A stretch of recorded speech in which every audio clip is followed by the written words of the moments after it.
Ok.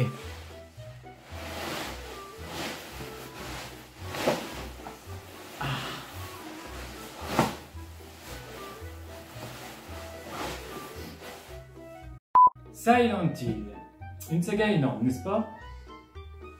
J'en sais rien. Personnellement, j'y ai jamais joué. Ou très peu. J'ai fait les premiers chapitres du premier, du troisième et de Oncoming, je crois. Par contre, pour m'y être un peu promené, pour avoir vu pas mal de vidéos des jeux sur internet, je trouve l'univers franchement cool. C'est glauque, c'est gore, c'est malaisant, tout en étant mystérieusement attractif. On n'a pas envie d'y aller, mais on est attiré par son atrocité. C'est comme un vertige sur un plongeoir au-dessus d'une piscine de merde. Du coup, je vous propose de voir si la ville maudite rend aussi bien dans les jeux vidéo que dans les films via la deuxième adaptation au cinéma de la licence, Silent Hill Révélation. Il n'y aura aucune révélation, c'est que du putaclic.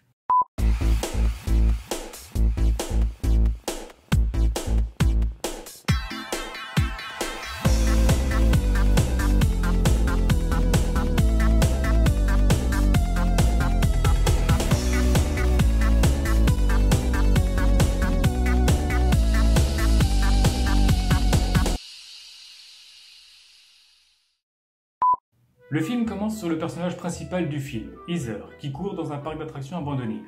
Elle fait quelques rencontres pas super, comme un lapin qui fait peur, un poisson rouge qui meurt, des mecs mutilés et...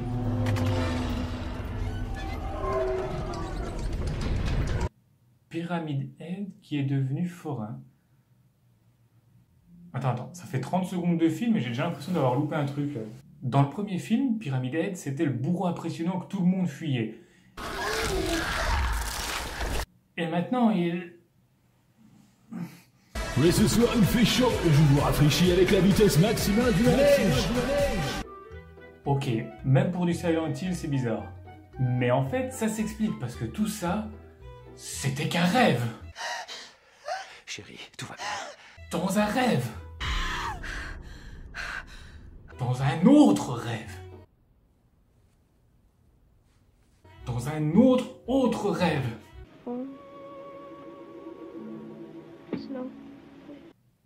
Non, ça c'est pas vrai, je l'ai inventé. Donc elle sort de ses rêves imbriqués et écrit sur un petit cahier le cauchemar qu'elle a fait, parce qu'apparemment ils sont récurrents et ça commence à la faire chier. Littéralement.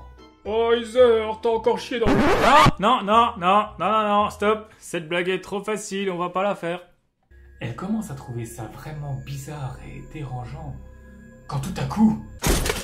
un jumpscare. Toast.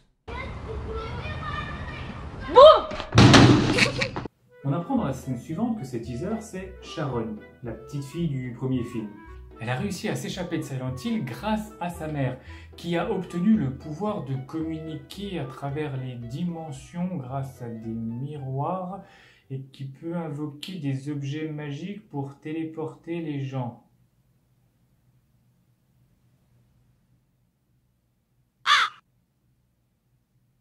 Sur le chemin de l'école, Heather a une hallucination en voyant un SDF avec une tête de cul, littéralement encore. Et rencontre Douglas, un détective privé qui parle du mendiant comme si le pauvre mec était pas juste à 30 cm d'eux. Faut pas trop vous approcher des mendiants, mademoiselle. Je regardais juste s'il avait pas besoin d'aide. Certaines personnes ne peuvent pas être aidées. Bah, les autres personnes, je sais pas, mais moi je veux bien être aidé, hein. Éloignez-vous de ce mendiant, il est peut-être dangereux. Je suis là, hein, je vous entends.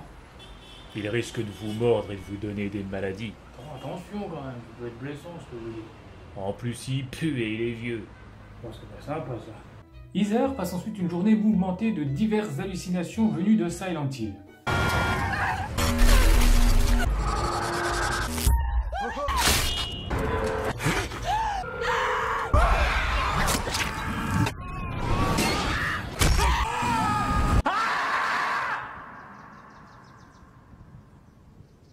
Et rencontre un nouvel élève, comme elle, Vincent, avec qui elle échange une ou deux phrases. Puis, elle rentre chez elle, stressée par tous ces événements étranges, et elle découvre écrit sur le mur en lettres de sang « Omar m'a tué ». Puis elle se rend compte qu'elle s'est trompée de maison. Elle rentre vraiment chez elle et découvre écrit sur le mur en lettres de sang « vient à Silent Hill. Ah, et son père s'est fait kidnapper aussi. Mais vu qu'il n'a pas plus d'importance que dans le premier film, on s'en fout un peu.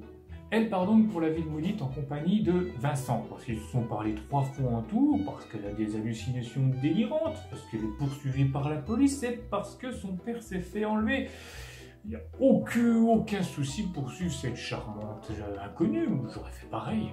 Ils font donc route en direction de Silent Hill, et Heather découvre que c'est un ordre religieux qui est derrière le kidnapping de son père. Le Father Napping. Et qu'ils ont fait ça pour attirer Heather vers eux, car elle est la seule qui puisse les libérer de la malédiction. Heather traverse donc la ville en subissant plein de jumpscares, parce qu'on s'appelle pas tous Christopher Nolan, c'est qu'on n'a pas tous cerné la subtilité de l'horreur dans Silent Hill. Sarcasme. C'est très bien prononcé. Puis elle finit par trouver le sceau de Métatron, l'objet de quête qui va amener au dénouement du scénario, car c'est l'objet qui va lui permettre donc soit de rentrer chez elle avec son père, soit qui va permettre à la méchante de libérer le lieu de son culte et de détruire le monde pour en faire soi-disant un paradis. Et j'ai dit culte, libérer le dieu de son culte. Malheureusement, Heather se fait attraper par l'antagoniste, à qui elle est obligée de remettre la clé de Métatron. Donne-le-moi. Tu la veux? Je te la mets si tu veux. Alors que tout semble perdu pour les héros, excusez-moi si j'en ai rien à foutre, Pyramid Head débarque pour sauver la situation. Voilà, c'est Pyramid Head, le héros du film. C'est sur ça que le film a choisi de se terminer. Oui, c'est cette idée qui à la base a déjà été validée par l'équipe entière, qui a en plus été choisie pour mettre fin à 1h30 d'intrigue. Ben fin du coup.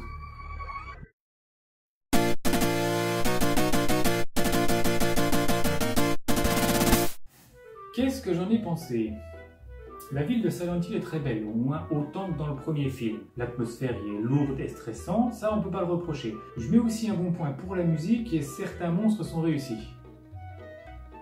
Certains en fait. En fait maintenant que j'y pense, les créatures qui sont réussies, c'est celles qui sont tirées du premier film. Les nouvelles sont toutes moches et lisses, et on voit le plastique et ça fait pas peur. En même temps, rien ne fait peur dans ce film. Il tente un jumpscare avec un toast, mon gars.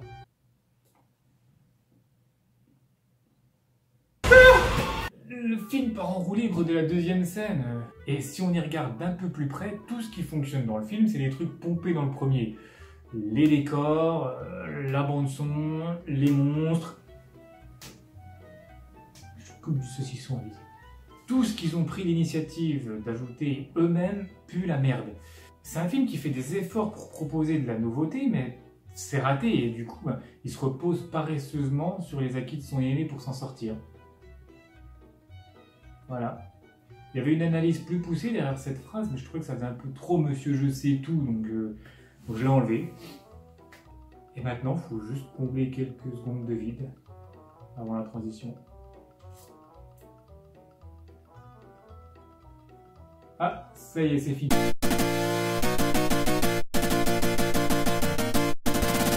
J'ai pas parlé des personnages dans la forme du film, comme ça aurait été logique que je fasse, parce que dans les histoires comme Silent Hill, les personnages sont le fond du film. Ils ne sont pas seulement l'illustration d'un message ou le canal pour délivrer ce dernier. L'intrigue, les péripéties, les protagonistes, le dénouement, le visuel, tout est créé en fonction de la psychologie du personnage principal, de ses blessures et de ses souvenirs. Alors, est-ce que ce point est respecté ici?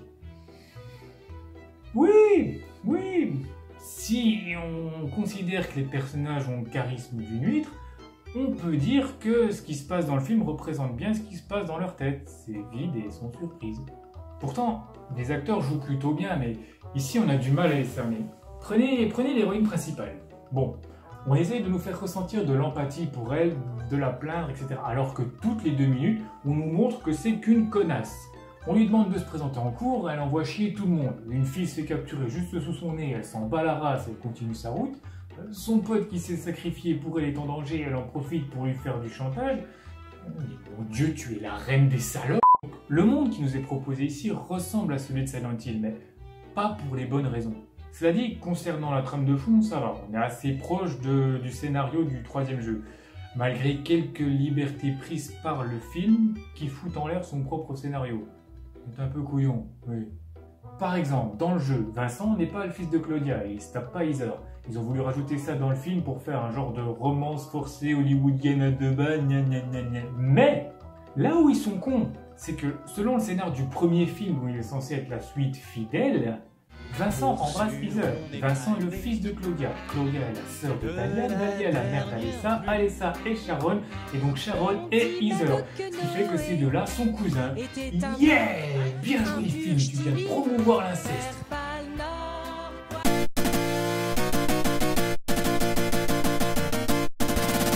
Ce film a des très bons côtés, mais il en a aussi des très mauvais. Ce qui déséquilibre la balance, c'est que tous les bons côtés sont pompés du premier film. Du coup, ce film propose du bon, mais pas de l'original. Alors c'est difficile de le féliciter pour quelque chose qu'il n'a pas fait lui-même.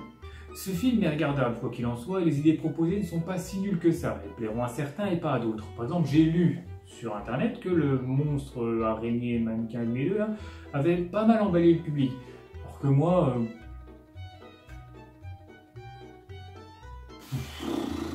Voilà. En fait, c'est un peu tout le film qui est comme ça, malheureusement. Il n'arrive pas du tout à faire peur. Au début de la vidéo, je vous disais que j'avais commencé plusieurs jeux Silent Hill sans jamais les finir. Tout simplement parce que j'avais trop les boules pour continuer. Mais cette peur que j'aurais vraiment voulu retrouver dans le film, ici, est complètement absente. On a du sang, on a des monstres que certes, j'aimerais pas rencontrer en vrai, mais c'est juste mal mis en scène. Silent Hill repose sur une horreur psychologique, c'est une sensation d'inconfort et de malaise qui s'insinue dans notre esprit jusqu'à ce qu'on se méfie de tout et qu'on ait peur de n'importe quoi. Dans Silent Hill Révélation, en revanche, on nous balance juste plein de jumpscares à la gueule pour nous avoir à l'usure, mais ça marche pas. Il n'y a aucune ambiance qui est mise en place, et c'est vraiment difficile de se mettre dans la peau du héros quand elle aspire aucune sympathie et que de toute façon, elle-même, elle a pas trop l'air d'avoir les boules, quoi. Elle a juste l'air à peine inquiète, en fait. Oh là là, est-ce que j'ai bien fermé la fenêtre avant de partir? Oh, un cadavre. C'est donc un film, comme souvent malheureusement, mal adapté, mais qui se regarde. Si vous avez toujours rêvé de vous vanter d'avoir regardé un film d'horreur, mais que vous n'avez jamais osé parce que vous êtes trop lâche, regardez Silent Hill Révélation.